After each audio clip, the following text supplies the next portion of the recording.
أن ينزل عليكم من خير من ربكم والله يختص برحمته من يشاء والله ذو الفضل العظيم.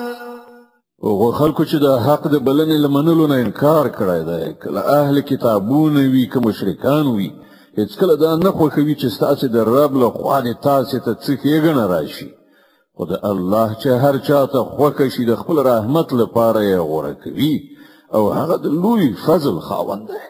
ما ننسخ من آية أو ننسها نأت بخير منها أو مثلها ألم تعلم أن الله على كل شيء قدير.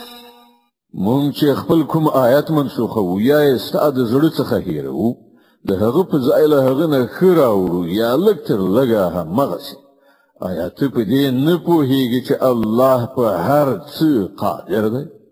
ألم تعلم أن الله له ملك السماوات والأرض وما لكم من دون الله من ولي ولا نصير. آیا ته نه خبر چې د اسمانونو او ځمکې فرمانروایي یوازې د همدې الله ده او له هغه پرته هیڅوک ستاسې خبر اخیستونکی او ستاسې مرستندوی بل نشته؟ أم تريدون أن تسألوا رسولكم كما سئل موسى من قبل ومن يتبدل الكفر بالإيمان فقد ضل سواء السبيل.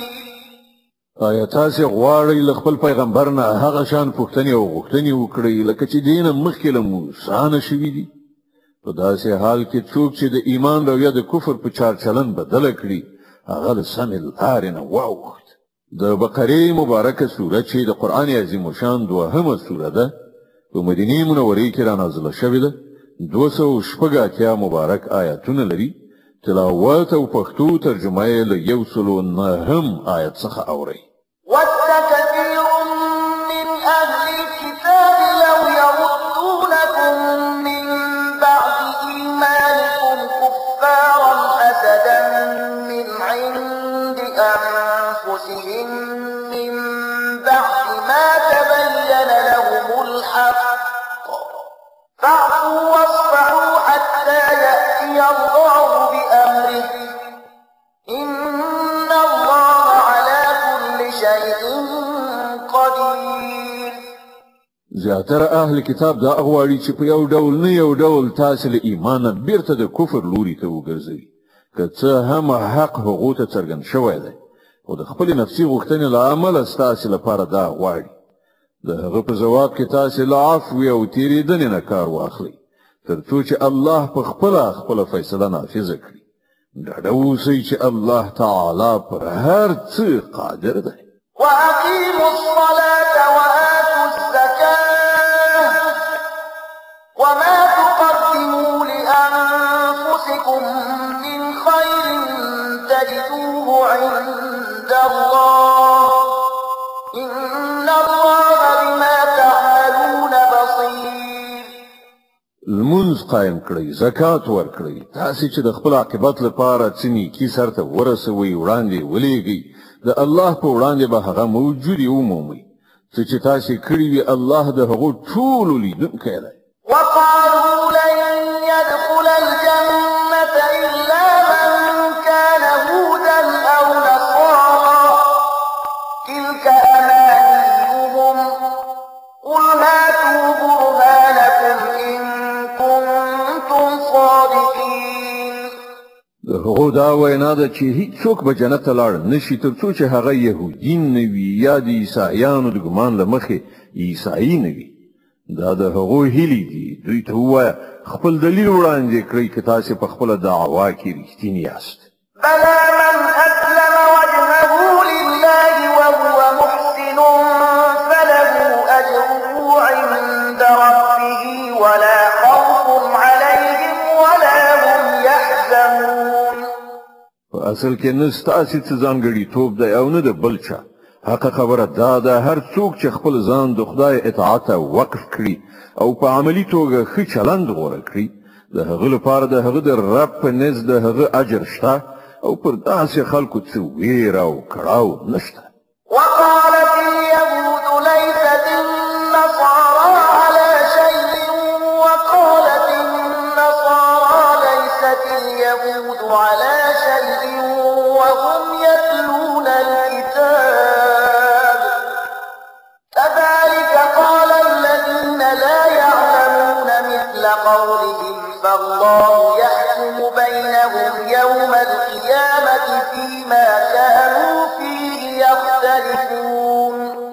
يهوديان وای له عیسایانو سره هیڅ نشته، عیسایان وای له يهودو سره هیڅ نشته. په داسې حال کې چې دوی دواړه کتاب لولي، همداشان دعوا هغه خلک هم کوي چې هغوی د کتاب عالمان نه دي. الله به دا اختلافونه چې دا خلک پکې اخته دي د قیامت په ورځ فیصله کړي. ومن أظلم ممن منع مساجد الله أن يذكر فيها اسمه وسعى في خرابها أولئك ما كان لهم أن يدخلوها إلا خائفين لهم في الدنيا خزي ولهم في الآخرة عذاب عظيم. او له هغه چانه به غټ ظالم څوک وي چې نه پرېږدي د الله په عبادت ځایونو کې د هغه نوم واخیستل شي او د هغو د ورانولو په هڅه کې وي. داسې خلک د دې وړ نه دي چې په دې عبادت ځایونو کې قدم کېږدي او که ورشي هم له ویرې سره به ورشي.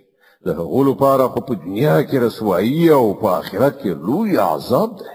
ولله المشرق والمغرب فأينما تولوا فثم وجه الله إن الله واسع عليم. ختیځ او لویدیځ ټول د الله دي. په هر لوري چې تاسو مخ واړوي همغه لوري ته د الله مخ دی. الله د ډېرې پراختیا خاوند او په هر څه پوهېدونکی دی. وقالوا اتخذ الله ولدا سبحانه بل له ما في السماوات والأرض كل له قانتون. هغوی وایي چې الله څوک په زوی ولي سره نیولی دی. الله له دې خبرو پاک دی. اصلي حقیقت دا دی چې د ځمکې او اسمانونو ټولې هستۍ د هغه دي. ټول د هغه د امر منونکي دي. بديع السماوات والأرض وإذا قضى أمرا فإنما يقول له كن فيكون. هغه د اسمانونو او ځمکې هستونکی دی او د کومې خبرې چې هغه فیصله صادروي صرف دومره امر ورته کوي چې شت نو هغسې کېږي.